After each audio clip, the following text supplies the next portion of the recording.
Hello बच्चों, let's read the question first. हमारा question है modern agriculture practice has resulted in. Modern agriculture की जो प्रैक्टिसेस हैं वो किस में रिजल्ट हुई हैं, यानी उनका क्या प्रभाव पड़ा है। पहला ऑप्शन है इम्प्रूविंग सॉइल फर्टिलिटी, दूसरा है decrease in soil and water pollution, तीसरा है इन्वायरमेंटल डिग्रेडेशन, चौथा है reduction in paste and diseases. तो अब हम इस क्वेश्चन का की कंसेप्ट देखें तो इस क्वेश्चन का की कंसेप्ट है कि मॉडर्न एग्रीकल्चर प्रैक्टिसेस क्या होती हैं। यहाँ पे किसकी बात हो रही है? Modern agriculture practices. सो ये वो प्रैक्टिसेस हैं जिनमें use of modern technique and science for increasing farm production, यानी कि फसलों को उपज बढ़ाने के लिए हम जो नए नए मॉडर्न तरीके और साइंस टेक्नोलॉजी यूज़ करते हैं उसको हम मॉडर्न एग्रीकल्चरल प्रैक्टिसेस कहते हैं। इनमें हम नए नए मॉडर्न इक्विपमेंट, नए नए औजार, खेती के जो खाद होती हैं, फसलें होती हैं, हाइब्रिड टेक्निक्स, ये सब यूज़ करके उपज को बढ़ाते हैं।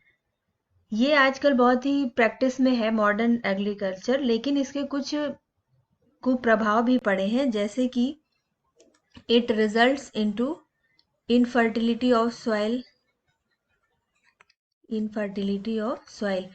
अब नए नए जो केमिकल फर्टिलाइजर आ गए हैं उनको हम लगातार रेगुलरली जब खेत में यूज करते हैं तो वो वहाँ की जमीन की जो उर्वरकता है उसको घटाते हैं, जिससे अनहेल्दी क्रॉप्स जो है उनकी उपज होती है और उस एरिया का सॉइल डिग्रेडेशन भी होता है, क्योंकि केमिकल्स जो हैं वो वहाँ की मिट्टी की क्वालिटी को ख़राब करते हैं।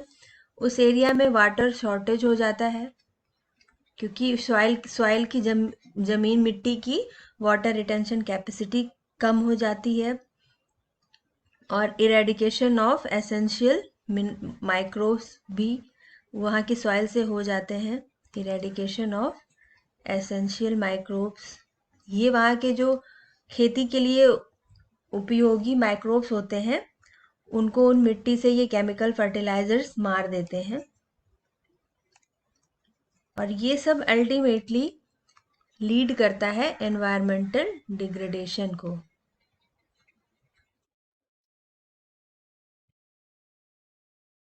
सो हमारा इस क्वेश्चन का आंसर होगा option C, that is environmental degradation. So correct answer is option C, environmental degradation. I hope you understood the question very well. Thank you very much. Best of luck.